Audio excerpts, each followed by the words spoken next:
صلی اللہ علیک یا ابا عبداللہ وعلى الأرواح التي حلت بفنائك عليك مني سلام الله أبدا ما بقيت وبقي الليل والنهار ولا جعله الله آخر العهد مني لزيارتكم. جس کے دل میں زیارت کی تمنا ہے میرے ساتھ مل کر مولا کو سلام پیش کریں گے. السلام علی الحسین وعلى علي بن الحسين وعلى أولاد الحسين وعلى أصحاب الحسين. ما شاء الله لا حول ولا قوة إلا بالله العلي العظيم. أعوذ بالله السميع العليم من الشيطان اللعين الرجيم. بسم الله الرحمن الرحيم. الحمد لله الذي خلقنا في أمة الذي فاز رتبته إلى قاب قوسين وأكرمنا بولاية وصيه الذي ردت له الشمس مرتين وجاهد بالسيفين وصلى إلى القبلتين وشرفنا بحب الزهراء أم السبطين والصلاة والسلام على أشرف الكونين رحمة للدارين جد الحسنين أعني أبا القاسم محمد صلى على وعلى أهل بيته الأطيبين الأطهرين رحمة الله على محبيهم ولعنة الله على أعدائهم ومنكري فضائلهم وغاسبي حقوقهم أجمعين. أما بعد فقد قال الله الحكيم في كتابه الكريم وكلامه العظيم. بسم الله الرحمن الرحيم. ومن قتل مظلوما فقد جعلنا لوليه سلطانا فلا يسرف في القتل انه كان منصورا.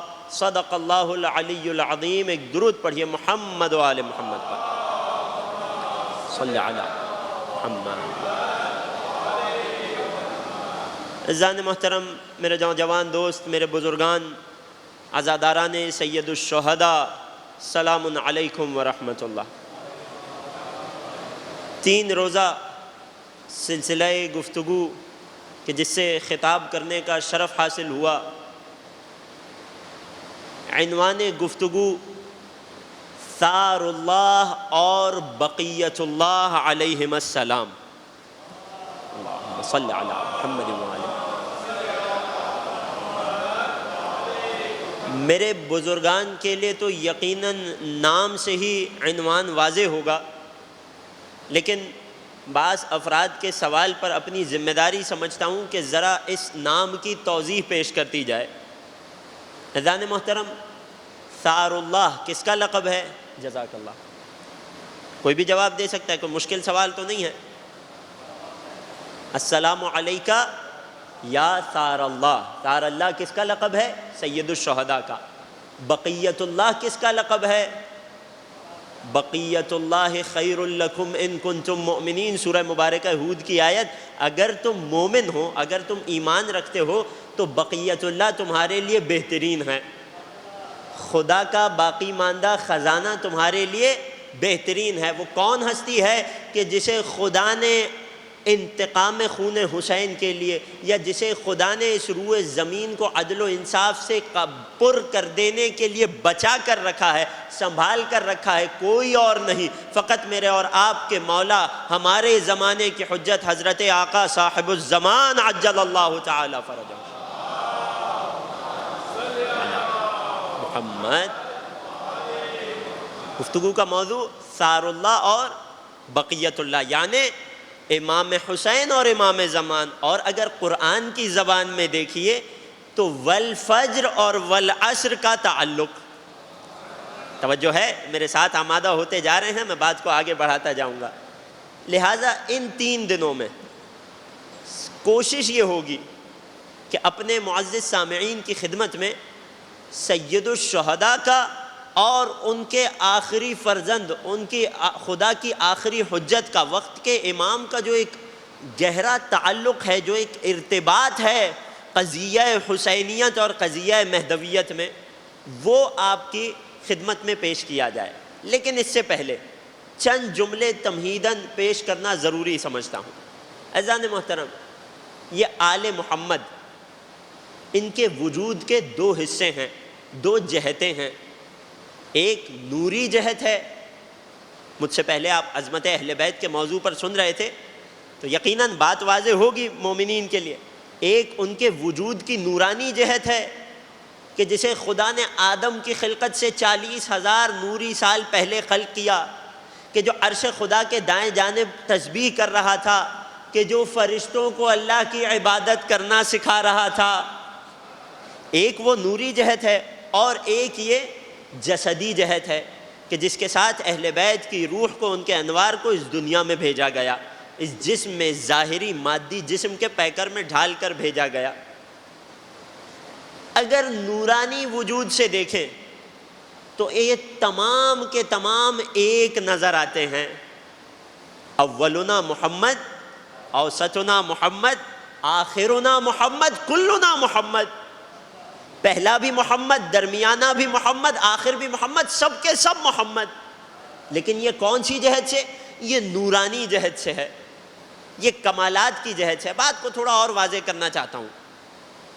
اللہ سبحانہ و تعالی، دیکھیں یہ بہت ضروری تمہید ہے میرے موضوع کو سمجھنے کے لیے۔ اللہ سبحانہ و تعالی قرآن مجید و فرقان حمید میں، قرآن مجید کے ایک سورہ میں ارشاد فرماتا ہے، وَهُوَ الَّذِي يَبْدَأُ الْخَلْقَ ثُمَّ يُعِيدُهُ وَهُوَ أَهْوَنُ عَلَيْهِ وَلَهُ الْمَثَلُ الْأَعْلَىٰ فِي السَّمَاوَاتِ وَالْأَرْضِ۔ توجہ کیجئے گا، وہ خدا وہ ہے کہ جس نے مخلوق کی ابتدا بھی کی، اور وہی اس خلقت کو دوبارہ بھی کرنا چاہتا ہے۔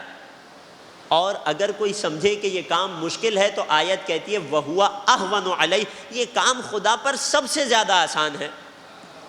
پھر آیت آگے بڑھی، ارشاد ہوا وَلَهُ الْمَثَلُ الْأَعْلَىٰ فِي السَّمَاوَاتِ وَالْأَرْضِ۔ اور اگر کوئی خدا کو سمجھنا چاہے، اگر کوئی خدا کی صفات جمال و کمال کو دیکھنا چاہے، اگر کوئی اس کی رحمانیت کو دیکھنا چاہے، اگر کوئی اس کی کریمی کو دیکھنا چاہے، اگر کوئی اس کی جباریت کو دیکھنا چاہے، اگر کوئی اس کے علام الغیوب ہونے کو دیکھنا چاہے، تو آیت کہہ رہی ہے آسمانوں اور زمین میں اللہ کے لیے چند اعلیٰ مثالیں ہیں۔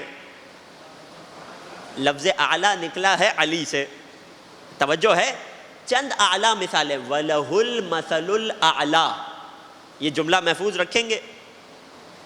یہی قرآن، یہی لا ریب کتاب، ایک اور آیت میں خدا کیا ارشاد فرماتا ہے؟ الذی لیس کمثلہ شیء۔ اللہ اکبر، وہ خدا وہ ہے کہ جس کی مثل کوئی شے نہیں ہے۔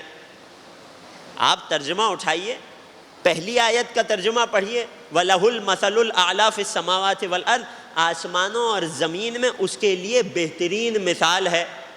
آپ اس آیت کا ترجمہ اٹھائیے، لیس کمثلہ شیء، اس کی مثل کوئی شے نہیں ہے۔ قرآن کی آیتیں تو ایک آیت دوسرے کو سچا ثابت کرنے آئی تھی۔ یہ کیا ہو رہا ہے؟ ایک آیت میں کہا جا رہا ہے بہترین مثال ہے، دوسری آیت میں کہا جا رہا ہے اس کی مثال کوئی شے ہو ہی نہیں سکتی۔ تو یہ عقدہ کیسے کھلا، یہ مشکل کیسے آسان ہوئی کہ جب ہم نے لغت میں لفظ مثل اور لفظ مثل کے فرق کو ٹٹولا۔ ایک ہی حرف ہیں، 3 ہی حرف ہیں، میم، سا اور لام، لیکن فقط حرکت میں تبدیلی آ گئی۔ ایک مرتبہ میم کے نیچے زیر آ گیا، کسرہ آ گیا، لفظ مثل آ گیا، قرآن نے کہا اس کی کوئی مثل نہیں ہے۔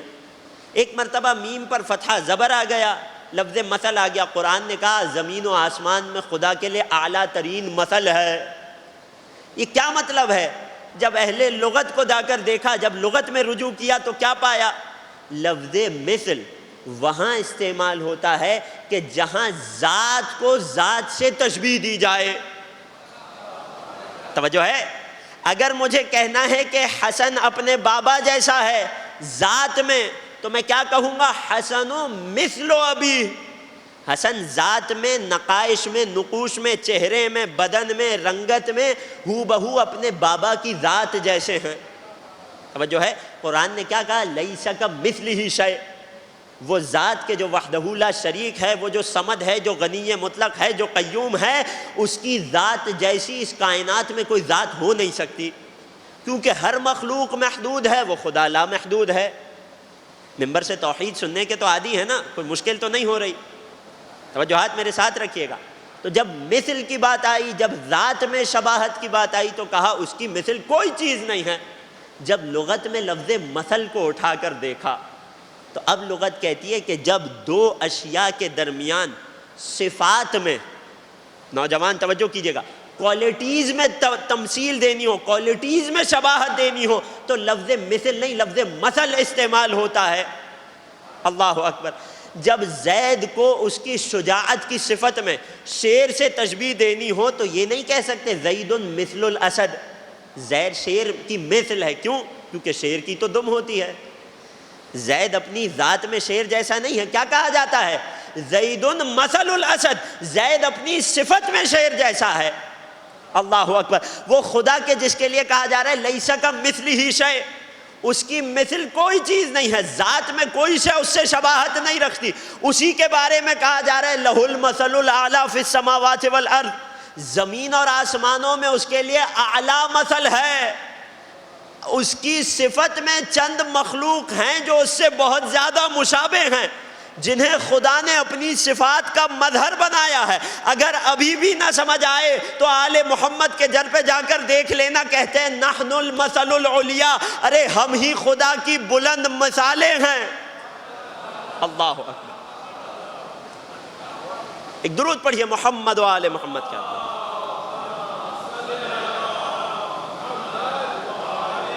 بہت تیزی سے بات کو آگے بڑھاؤں، یہ آل محمد یہ سب کے سب اپنے وجود میں مظہر صفات خدا ہیں، ان میں سے ہر ایک اللہ کی ایک صفت کا اظہار کر رہا ہے۔ لیکن میرا آپ سے ایک سوال ہے، وہ خدا کے جس میں تمام صفات کمالیاں ہیں، خود لفظ اللہ جل جلالہ کا مطلب کیا ہے؟ المستجمع لجمیع الکمالات، کہ جس نے اپنے اندر تمام کمالات کو سمیٹا ہوا ہو۔ تو کیا خدا کا ہر مقام پر ہر کمال، ہر صفت ویسے ہی ظاہر ہوتی ہے جیسی دوسرے مقام پر ہوتی ہے؟ توجہ ہے؟ تو مشکل سوال تو نہیں ہے۔ ماہ رمضان المبارک میں دعا افتتاح پڑھتے ہیں، خدا ہم سب کو توفیق دے، اور اتفاق سے یہ دعا بھی میرے زمانے کے امام سے مربوط ہے۔ اس دعا کے ابتدا میں کیا جملے ہم کہتے ہیں، خدا کو کیا کہہ کر مخاطب کرتے ہیں؟ توجہ کیجیے گا، ایک نتیجے تک پہنچانا چاہ رہا ہوں۔ وہ خدا کہ جو تمام صفات کمالیہ کا مجموعہ ہے، اس کی ہر صفت ہر موقع پر ظاہر نہیں ہوتی۔ ہم کیا کہتے ہیں خدا کو؟ ایقنتو، اے خدا مجھے یقین ہے، انکا ارحم الراحمین، کہ تو سب سے زیادہ رحم کرنے والا ہے۔ کیا ہر جگہ پر؟ نہیں، فی موضع العفو والرحمہ، جہاں پر عفو درگزر کا موقع ہوتا ہے وہاں تو سب سے زیادہ رحم کرنے والا ہے۔ وَأَنَّكَ أَشَدُّ الْمُعَاقِبِينَ، توجہ ہے، اور اے خدا تو سخت ترین سزا دینے والا ہے۔ کیا ہر جگہ پر؟ نہیں، فی موضع النکال والنقمہ، جہاں سزا دینے کا موقع ہو وہاں تو سخت ترین سزا دیتا ہے، جہاں رحم کرنے کا موقع ہو وہاں تو بہترین رحم کرتا ہے۔ وَأَعْظَمُ الْمُتَجَبِّرِينَ فِي مَوْضِعِ الْكِبْرِيَاءِ وَالْعَظَمَةِ، اور جہاں اپنی عظمت و جلالت کا اظہار کرنا ہو تو متجبرین میں، تو کبریائی کو ظاہر کرنے والوں میں، بڑائی کا اظہار کرنے والوں میں تو سب سے زیادہ آگے نظر آتا ہے۔ نتیجہ کیا ہوا؟ خدا کہ جو تمام صفات کمالیہ کا مجموعہ ہے، ہر جگہ ہر صفت کا اظہار نہیں کرتا، جہاں جیسی ضرورت ہے وہاں ویسا اظہار کیا جا رہا ہے۔ بالکل اسی طرح وہ مخلوق کے جو مظہر صفات خدا ہیں، کہ جنہیں خدا نے اپنی تمام صفات کمالیہ کا مظہر بنا کر دنیا میں بھیجا ہے، وہ مخلوق بھی ہر جگہ ہر صفت کا اظہار نہیں کرتے ہیں۔ جہاں جیسی ضرورت ہوتی ہے وہاں ویسا اظہار ہوتا ہے۔ یہی وجہ ہے کہ اگرچہ یہ سب کے سب محمد ہیں، یہ سب کے سب نور واحد ہیں، اگر نورانی جہت میں دیکھنا ہو تو کوئی ان 14 کو جدا نہیں کر سکتا۔ ان 14 میں جو فرق کرے گویا وہ ان 14 کو سمجھا ہی نہیں ہے، توجہ ہے۔ لیکن یہ مقام جہت نورانی پر ہے، یہ ان کی نورانی خلقت میں ہے کہ جب یہ سب کے سب خدا کی ساری صفات کمالیہ کا مظہر ہیں، لیکن ایک مرتبہ جب مادی وجود میں دیکھیں، جب اس عالم دنیا میں دیکھیں تو ہم دیکھتے ہیں کہ علی اپنے دور میں عدالت خدا کا مظہر ٹھہرے، حسن اپنے دور میں عدالت کا اظہار نہیں کر رہے بلکہ حلم و بردباری خداوندی کا اظہار کر رہے ہیں، حسین اپنے زمانے میں عزت و جلالت خدا کا اظہار کر رہے ہیں، امام زین العابدین اپنے دور میں رقت خداوندی کا اظہار کر رہے ہیں، وہ جو رحمت و شفقت ہے، امام باقر علم خدا کا اظہار کر رہے ہیں۔ یہ کیا ماجرا ہے؟ کیا حسن مجتبی والعیاذ باللہ جب حلم کا اظہار کر رہے تھے تو کیا شجاعت میں کوئی کمی تھی؟ نعوذ باللہ نہیں، شجاعت میں بھی کمال پر ہیں، حلم میں بھی کمال پر ہیں، عدالت میں بھی کمال پر ہیں، لیکن زمانے کا تقاضا یہ ہے کہ خدا کی اس صفت کا اظہار کیا جائے۔ توجہ ہے؟ اب ہماری گفتگو آگے بڑھتی ہے۔ جب ہم نے جان لیا کہ بنیادی طور پر یہ 14 کے 14 نور واحد ہیں، لیکن مادی وجود میں اس دنیا کے عالم میں جہاں جیسی ضرورت ہوتی ہے وہاں ویسی صفت کا اظہار کرتے ہیں، تو اب مجھے کہنے دیجئے کہ یوں تو چاہے حسین ہو، چاہے میرے وقت کے امام ہوں، چاہے امام علی ہوں، چاہے امام باقر ہو، یوں تو ہر امام ہی ایک دوسرے سے مشابہت اور مماثلت رکھتا ہے، یوں تو ہر کوئی نور واحد ہے، لیکن زمانے کے تقاضوں کے اعتبار سے جن ہستیوں نے جن صفات خداوندی کا اظہار کیا ان میں میرے تیسرے امام امام حسین اور میرے 12ویں مولا حضرت حجت بہت زیادہ مشابہت رکھتے ہیں۔ بات پہنچ گئی؟ لہٰذا جب ہم امام حسین اور امام زمان کے تعلق کو ڈسکس کریں، بیان کریں، تو اس کا یہ مطلب نہیں ہے کہ نعوذ باللہ باقی ائمہ سے ان ہستیوں کا تعلق کم ہے، یا باقی ائمہ امام حسین سے ویسی مشابہت نہیں رکھتے، باقی ائمہ امام زمانہ سے ویسی مماثلت نہیں رکھتے۔ نہیں، ہم بات کر رہے ہیں ظاہری دنیا کے اعتبار سے، ظروف زمان کے اعتبار سے۔ یہ بات یہاں تک واضح ہو گئی۔ اب میں باقاعدہ اپنے موضوع میں وارد ہونا چاہتا ہوں۔ اگر توجہات میرے ساتھ ہیں، آخری شخص تک سماعتیں بیدار ہیں، تو مل کر وقت کے امام کی عظمت پر ایک درود پڑھ دیجئے۔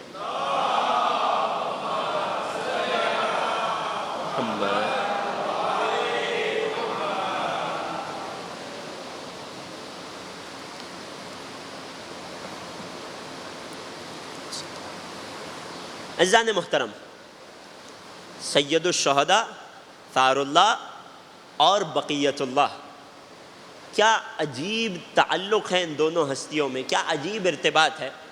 مختلف حیثیات ہیں، مختلف جہتیں ہیں، مختلف کنارے ہیں، مختلف اوصاف ہیں کہ جن میں یہ دونوں ہستیاں آپس میں مربوط نظر آتی ہیں۔ کیوں اس موضوع کو پیش کیا جا رہا ہے؟ کیونکہ بزرگ علماء فرماتے ہیں کہ جب تک انسان سید الشہداء آقا حسین اور میرے وقت کے امام کی شخصیات کی مماثلت اور ان کے درمیانی تعلق کو نہ سمجھ لے، تب تک نہ وہ امام حسین کے معاملات کو سمجھ سکتا ہے اور نہ امام زمانہ کے خروج اور ان کے قیام کو سمجھ سکتا ہے۔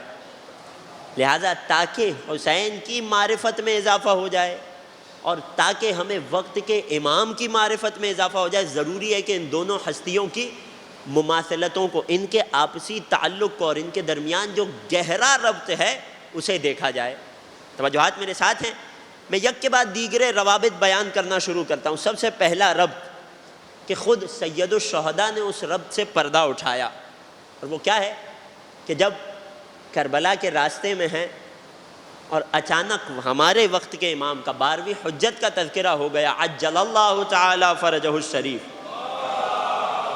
صلی علی محمد و آل محمد۔ تو اب امام حسین لوگوں کو امامت کا تعارف بیان کرتے ہوئے فرماتے ہیں، اور خاص طور سے میرے وقت کے امام کا تعارف، منا 12 مہدیًا۔ جب کسی نے سوال کیا کیا آپ مہدی ہیں امام حسین سے، فرمانے لگے ہم میں 12 مہدی ہیں۔ اللہ اکبر، 12 مہدی ہیں، لیکن یہ بات واضح رہے ہر امام مہدی ہے۔ مہدی کہتے ہیں ہدایتی یافتہ کو، کہ جسے خدا کی جانب سے ہدایت دے کر اور مخلوق کو ہدایت دینے کے لیے بھیجا گیا ہو۔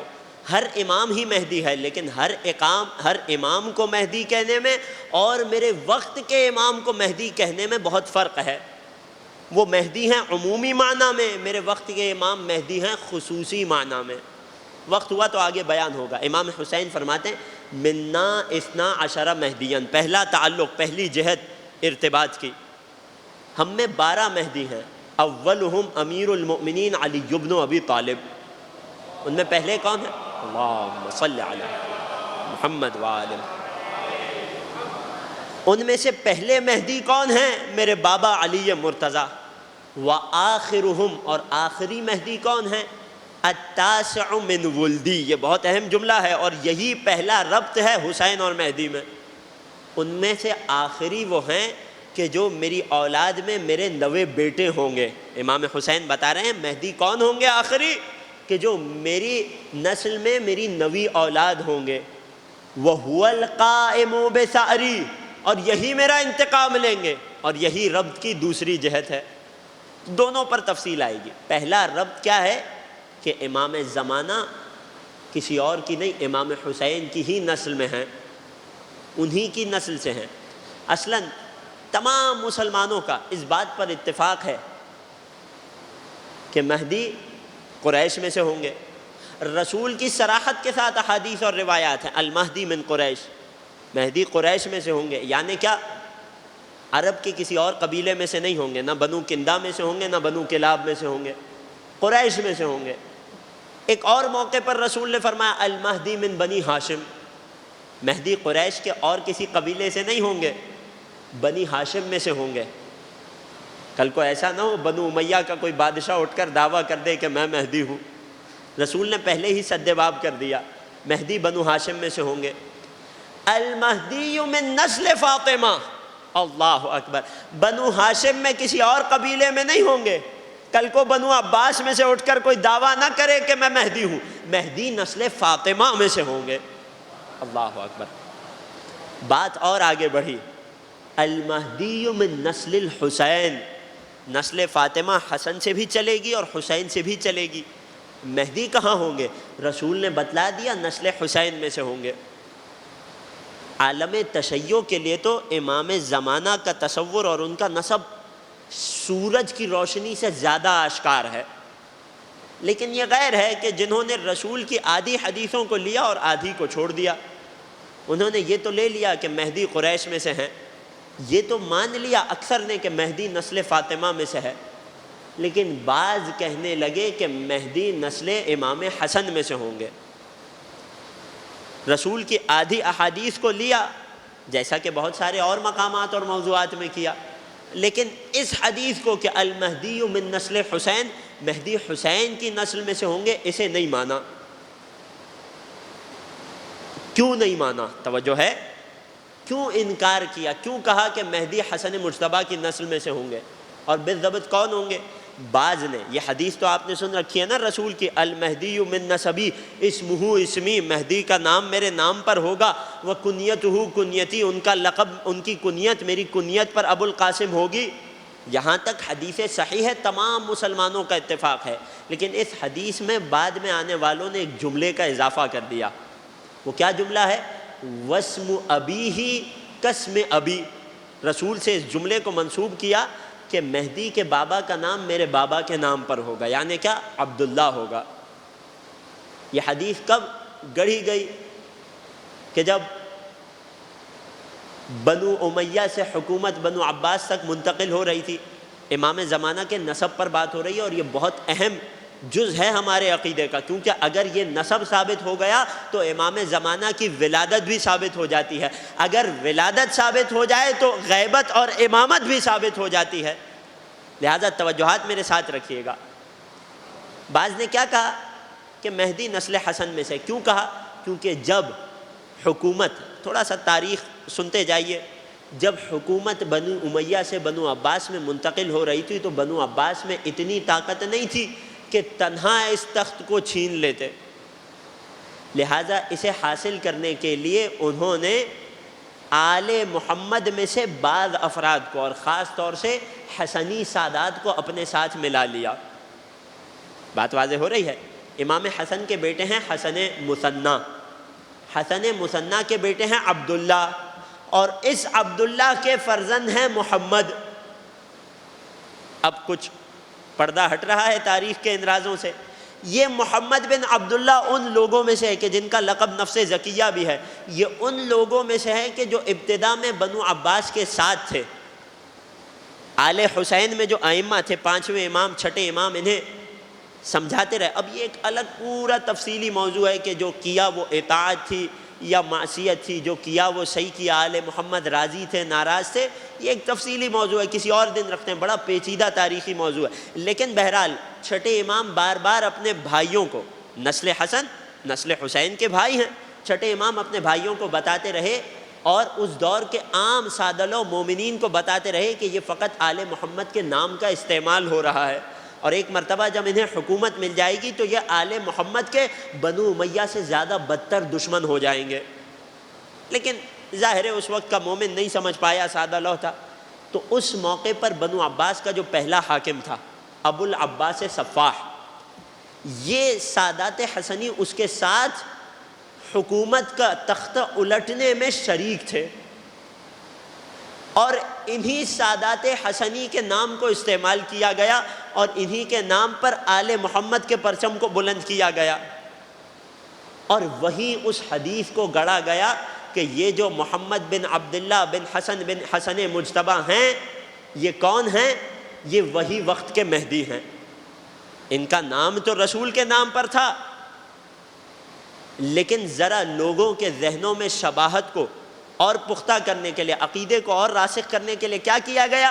حدیث کے اگلے حصے کو گڑھا گیا، اور کیا کہا گیا؟ واسم ابیہ کاسم ابی، کہ ان کے بابا کا نام بھی، میرے مہدی کے بابا کا نام بھی مجھ نبی محمد کے بابا کے نام پر ہوگا، تاکہ لوگ محمد ابن عبداللہ کو مہدی زمان مان لیں۔ بات واضح ہو رہی ہے؟ جبکہ اس کے مقابلے میں واضح روایات ہیں، کثیر روایات ہیں، ہمارے ہاں بھی اور برادران کے ہاں بھی، کہ جہاں یہ بات صاف آشکار ہے کہ مہدی نسل حسین میں سے ہے۔ اور فقط اتنا نہیں، التاسع من ولدہ، مہدی امام حسین کی نسل میں ان کے 9 بیٹے ہوں گے۔ توجہ ہے؟ اصلاً اگر اس ایک نقطے کو مان لیا جائے کہ مہدی امام حسین کے 9 بیٹے ہیں، تو کیا کوئی کہہ سکتا ہے کہ امام زمانہ کی ولادت نہیں ہوئی؟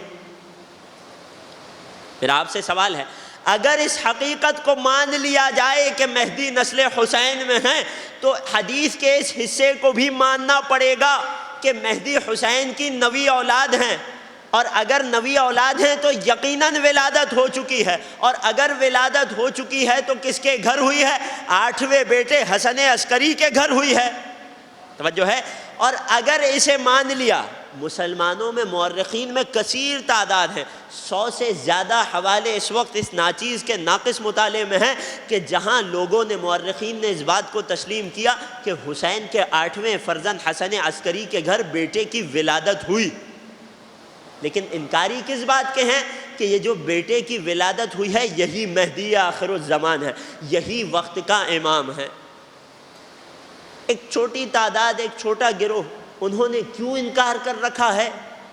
اپنی جہالت کی وجہ سے۔ اصلاً طول عمر پر دلیل نہ لا سکے تو اصلاً ولادت کے منکر ہو گئے۔ انگلش میں ایک محاورہ ہے کہ جس کا ترجمہ یہ ہے کہ جن کے اپنے گھر شیشے کے ہوں وہ دوسروں پر پتھر نہیں مارا کرتے۔ وہ مسلمان جو نبی اللہ عیسیٰ کی 2000 سالہ حیات کو مان رہا ہے، وہ کیسے میرے وقت کے امام کی طول حیات کو انکار کر سکتا ہے؟ لہٰذا ایک چھوٹی سی تعداد ہے کہ جو جہالت کی وجہ سے منکر ہوئی، لیکن ایک بڑا گروہ ہے، وہ کیوں منکر ہوا جانتے ہو؟ توجہ کیجئے گا، ایک نتیجے تک پہنچانا ہے۔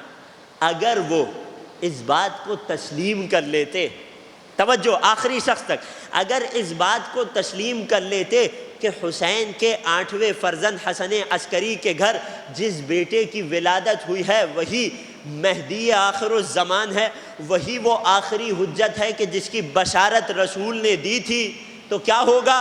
نتیجے میں حسن عسکری کی امامت کو برحق ماننا پڑے گا۔ اگر حسن عسکری کی امامت کو برحق مان لیا تو ان کے مقابلے میں جو حاکم وقت تھا اسے جھوٹا تسلیم کرنا پڑے گا۔ اگر حسن عسکری کی امامت کو برحق مانا تو ان کے بابا کی امامت کو بھی ماننا پڑے گا، اور یوں ان کے بابا کے مقابلے میں جو حکمران تھا اسے رد کرنا پڑے گا، اور یہ سلسلہ حسن و حسین سے ہوتا ہوا علی ابن ابی طالب کی امامت پر آ جائے گا۔ جن کے لیے بات واضح ہے، ایک درود پڑھیے محمد و آل محمد۔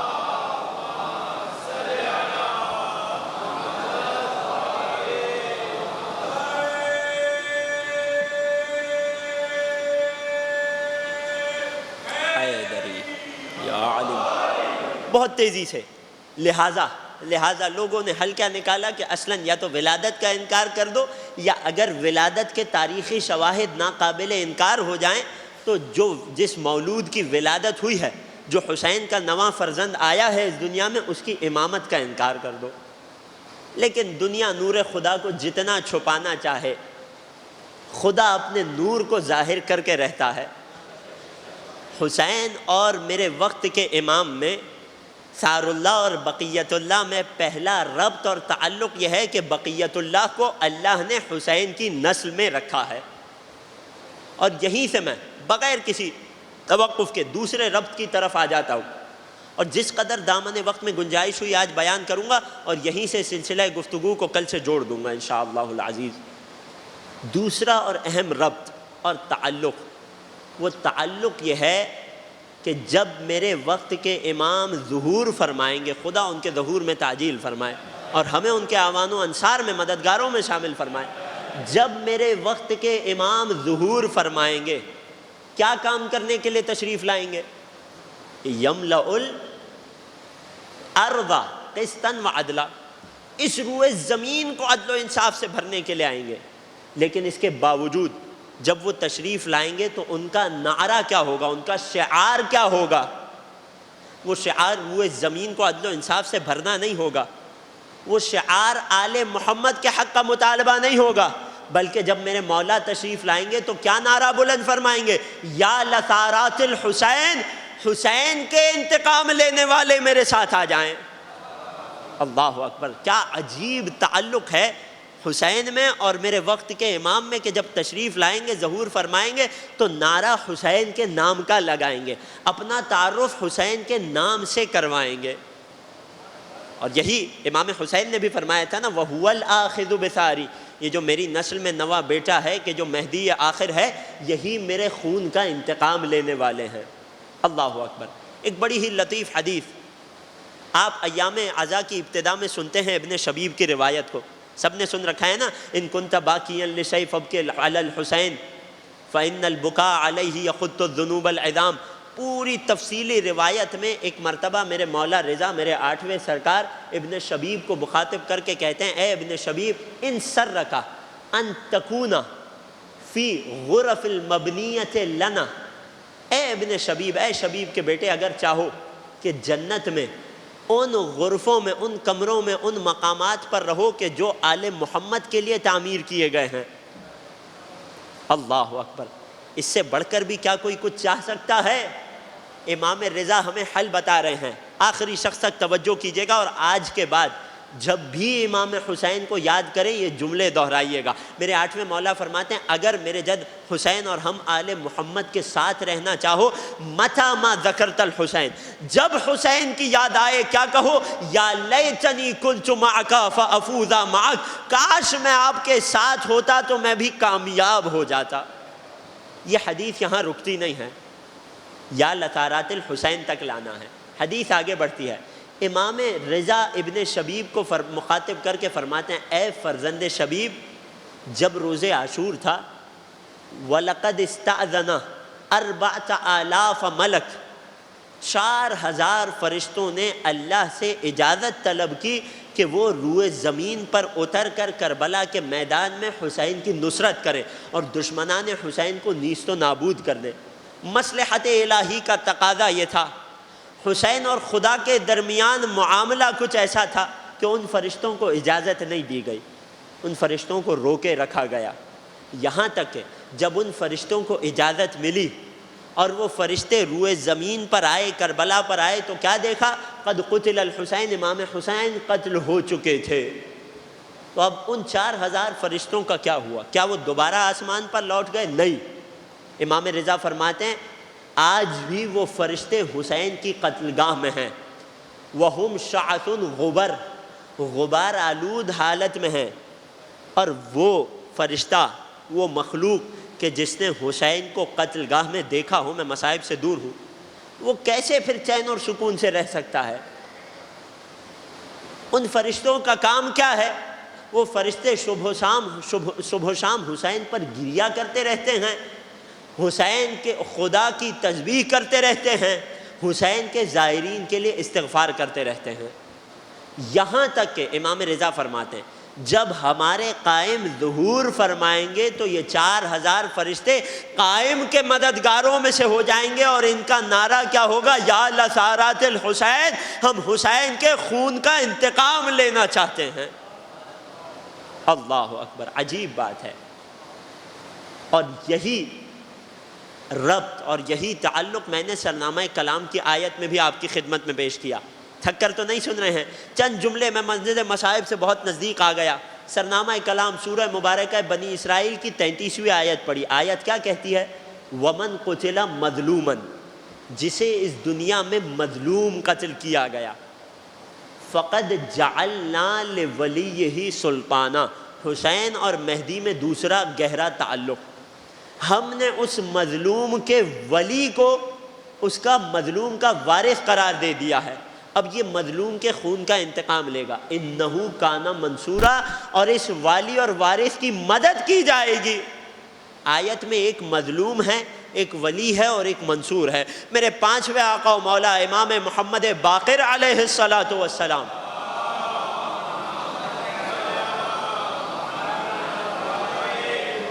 میرے 5ویں سرکار فرماتے ہیں کہ اس آیت میں مظلوم سے خدا کی مراد میرے جد حسین ہیں، اور ان کے ولی سے مراد ہمارے فرزند قائم آل محمد ہیں، کہ جب قائم تشریف لائیں گے تو خون حسین کا انتقام لیں گے، انہو کان منصورا، اور خدا خود اپنے اس بندے کی مدد کرے گا خون حسین کا انتقام لینے میں۔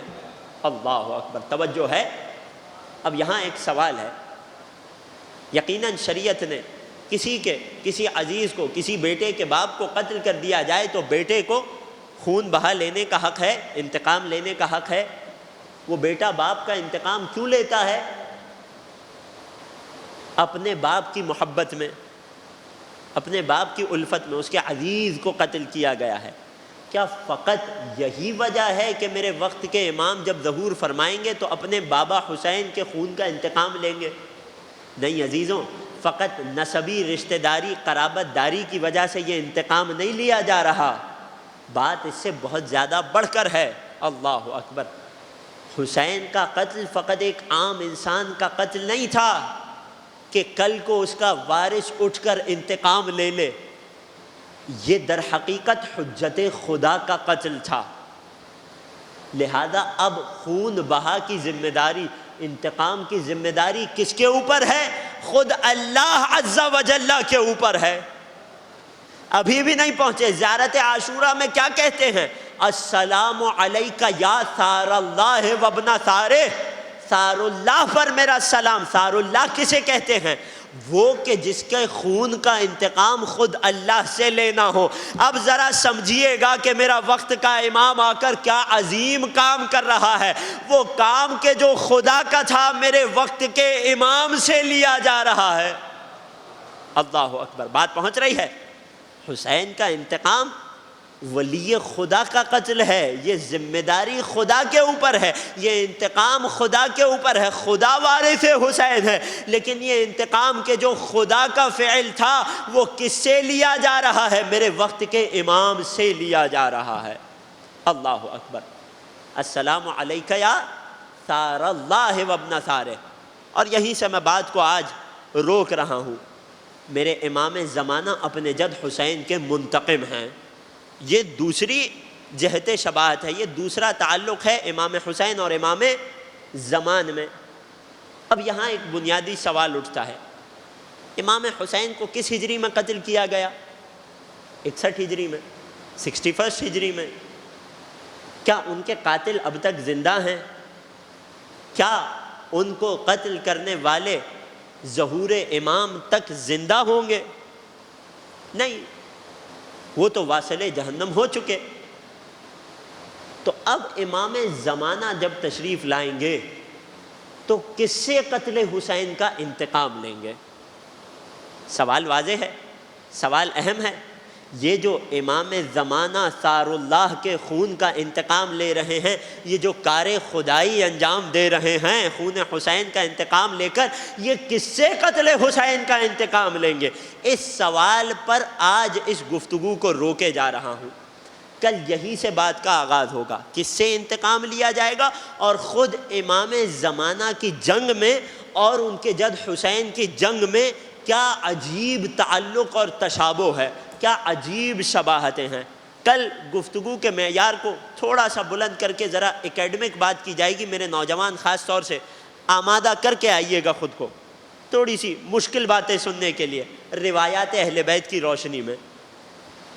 یہاں آج گفتگو رکی کہ امام زمانہ اور امام حسین میں دوسرا تعلق کیا ہے، کہ امام زمانہ خون حسین کا انتقام لیں گے۔ کس سے لیں گے؟ یہ بات کل سے آگے بڑھے گی۔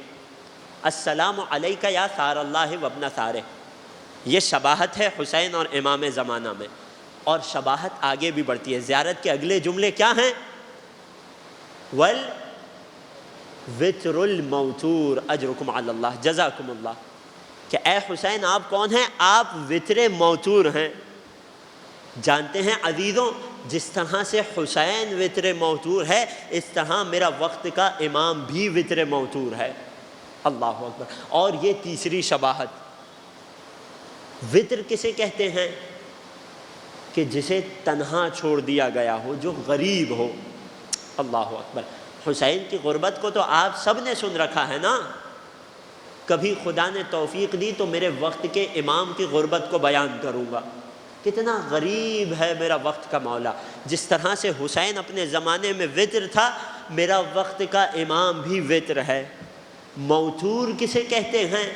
موتور اس شخص کو کہتے ہیں کہ جس کے کسی عزیز کو قتل کر دیا گیا ہو اور یہ شخص اپنے عزیز کا انتقام نہ لے سکا ہو۔ امام حسین کو ہم زیارت میں مخاطب کر کے کیا کہتے ہیں؟ والوتر الموتور، اے حسین آپ موتور ہیں۔ جس طرح سے میرے مولا حسین موتور ہیں، اس طرح سے میرے وقت کے امام بھی موتور ہیں۔ کیوں؟ کیونکہ میرے وقت کے امام کے جد حسین کو قتل کر دیا گیا اور اب تک خون حسین کا انتقام نہیں لیا گیا۔ جب تک یہ انتقام نہیں لے لیا جاتا، میرا وقت کا امام موتور رہے گا۔ وقت کا امام تو موتور ہے، حسین کیوں موتور ہے؟ اللہ اکبر۔ کیا یہ بھی کوئی پوچھنے اور بتانے کی بات ہے؟ امام رضا نے ہی ابن شبیب سے کہا تھا نا، وَقُتِلَ مَعَهُ 18 رَجُلًا مِّنْ أَهْلِ بَيْتِهِ مَا لَهُمْ عَلَى وَجْهِ الْأَرْضِ مِّن نَذِيرٍ۔ اے فرزند شبیب، حسین کے ساتھ جوانان بنی ہاشم میں سے 18 ایسے لوگوں کو قتل کیا گیا کہ روئے زمین پر ان کی کوئی شبیہ نہیں تھی۔ اگر میرا وقت کا امام موتور ہے، اگر ان کے ایک عزیز کا خون بہا نہیں لیا گیا تو میرا حسین بھی موتور ہے۔ میرا حسین 18 جوانوں کے لاشیں اٹھا چکا، میرے حسین اپنے علی اکبر کے جواں سال لاشیں کو اٹھایا اور اب تک انتقام نہیں لیا۔ میرے حسین نے اپنے جواں سال بھتیجے قاسم کے لاشیں کو اٹھایا، حسین اس میں بھی موتور ہے۔ ارے حتیٰ کہ ششماہ علی اصغر کے لاشیں کو بھی اٹھا لیا اور میرا حسین اس میں بھی موتور ہے۔ ارے بھیا عباس کے لاشیں کو اٹھایا گیا، حسین اس میں بھی موتور ہے۔ اب تک خون شہداء کا انتقام نہیں لیا گیا۔ میرا امام زمانہ بھی موتور ہے اور میرا حسین بھی موتور ہے۔ اللہ اکبر۔ لیکن ایک سوال ہے، کیا دونوں کے موتور ہونے کی کیفیت ایک جیسی ہے؟ نہیں عزیزوں، میرا وقت کا امام موتور ہے، انتظار کر رہا ہے کب اذن خداوندی ہو اور قاتلان حسین سے انتقام لے۔ لیکن حسین کس قسم کا موتور ہے کہ جس نے اپنی نظروں کے سامنے اپنے جگر گوشوں کو کٹتے ہوئے دیکھا ہے۔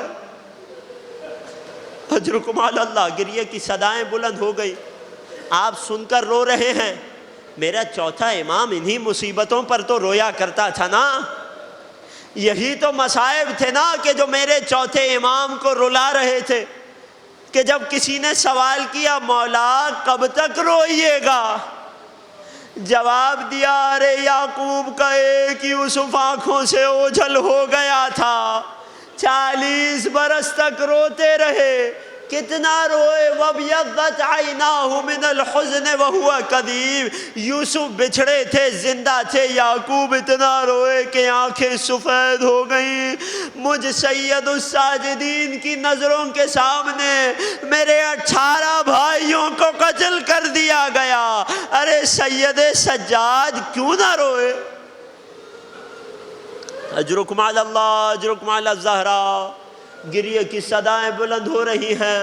خدا ان آوازوں کو کوئی غم نہ دے سوائے غم حسین کے۔ یہ جو آوازیں بلند ہو رہی ہیں نا، یہ آوازیں میرے چھٹے امام کو بہت پسند ہے۔ مولا حالت سجدہ میں دعا کیا کرتے تھے، ارحم تلک الصرخۃ التی کانت لنا، خدا ان چیخوں پر رحم فرما جو ہمارے حسین کے غم میں اٹھ۔ بس ایک روایت اور میں منزل مصائب کو تمام کر دوں، جسے جتنا رونا نصیب ہو جائے۔ اجرکم علی الزہراء۔ ہاں ایک بات یاد رکھ کے رونا کہ آپ کے یہ آنسو حسین کی دکھیاری ماں فاطمہ زہرا کے لیے ڈھارس کا باعث ہے۔ اجرکم علی اللہ۔ کئی موقع ایسے آئے کہ جب لوگوں نے میرے مولا سید سجاد سے سوال کیا مولا کب تک روئیں گے، مولا کتنا روئیں گے؟ کبھی مولا جوانان بنی ہاشم کے مصائب پڑھتے، کبھی مولا شام و کوفہ کے مصائب پڑھتے۔ ارے سید سجاد کی میراث شہادت ہے، سید سجاد ہر غم کو بلا سکتا ہے، لیکن کیا شام جانا بھی ہماری میراث؟ اجرکم علی اللہ۔ ایسا ہی ایک موقع کہ جب راوی آتا ہے فرزند رسول کتنا روئیے گا، ارے سید سجاد نے گریہ کیا اور کہنے لگے ارے تو نے انصاف نہ کیا، کیا تو نے اس سے پہلے خاندان عصمت و طہارت کی مستورات کو بے مکنا و چادر دیکھ؟ کیا اس سے پہلے رسول کی بیٹیوں کو بازاروں میں لایا گیا تھا؟ مولا اتنا رونے کی فقط ایک وجہ ہے؟ نہیں، سنیے گا۔ راوی نے سوال کیا، میرے مولا نے جواب دیا ارے خاندان عصمت و طہارت کو بے مکنا و چادر بازاروں اور درباروں میں پھرایا گیا، کیا یہ غم رونے کے لیے کم ہے؟ کیا رونے کی فقط یہ وجہ ہے مولا؟ نہیں، ایک اور وجہ بیان کرتا ہے میرا مولا۔ کہتے ہیں ارے تو سننا چاہتا ہے نا تو سن۔ ارے 11ویں محرم کو جب کربلا سے ہمیں قیدی بنا کر لے جایا جا رہا تھا، جب ہماری سواریوں کو لاشوں کے کنارے سے گزار دوبارہ چاہ رہا تھا، ارے کیوں سید سجاد 35 برس تک گریہ کنا ہے؟ ارے میں نے دیکھا کہ کربلا میں ہر شہید کا لاشا بعضهم علی یمینہ و بعضهم علی شمالہ، ارے بعض دائیں کروٹ زمین کربلا پر چھے، بعض کا لاشا بائیں کروٹ زمین کربلا پر تھا، ارے فقط ایک لاشا تھا، میرے بابا حسین کا لاشا تھا جو اپنے سر کی جانب زمین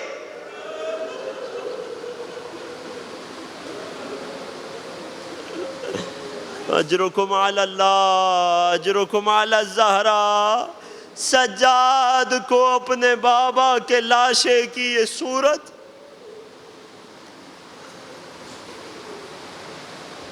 الا ولعنۃ اللہ علی القوم الظالمین وسيعلم الذين ظلموا آل محمد أي منقلب ينقلبون۔ بار الہ تجھے واسطہ محمد و آل محمد کا ہمارے ان آنسوؤں کو اپنی بارگاہ میں مقبول و منظور فرما۔ بار الہ ان آنسوؤں کو قلب مادر حسین کے لیے ڈھارس کا باعث قرار دے۔ بار الہ ان آنسوؤں کے صدقے میں ہمارے تمام صغیرہ و کبیرہ گناہوں کو معاف فرما۔ بار الہ غم کوئی نہ دے ہم کو سوائے غم شبیر، شبیر کا غم بانٹ رہا ہے تو ادھر دے۔ بار الہ بانیان کی زحمتوں کو اپنی بارگاہ میں قبول فرما، حاضرین کی تمام حاجات کو اپنی بارگاہ میں منظور فرما۔ تمام مؤمنین جو رزق کے سلسلے میں پریشان ہیں انہیں رزق میں برکت و وسعت عنایت فرما۔ بار الہ جو بیمار ہیں انہیں شفائے کاملہ و عاجلہ عطا فرما۔ بار الہ دنیا میں جہاں کہیں مومنین آباد ہیں، جہاں کہیں بھی عزاداری سید الشہداء منعقد کی جا رہی ہے، بار الہ تمام مؤمنین کو ہر بلا اور ہر وبا سے محفوظ فرما۔ ہمارے مرحومین کی مغفرت فرما، ان کے درجات میں بلندی عنایت فرما۔ سب سے بڑی دعا، سب سے بڑی آرزو، منجی بشر، منتقم کربلا، فرزند زہرا، قائم آل محمد کے ظہور میں تعجیل فرما اور ہمیں ان کے خاص اعوان و انصار میں شمار فرما۔ ربنا تقبل منا انک انت السمیع العلیم وتب علینا انک انت التواب الرحیم بجاہ محمد و آلہ الطاہرین۔ ماتم حسین۔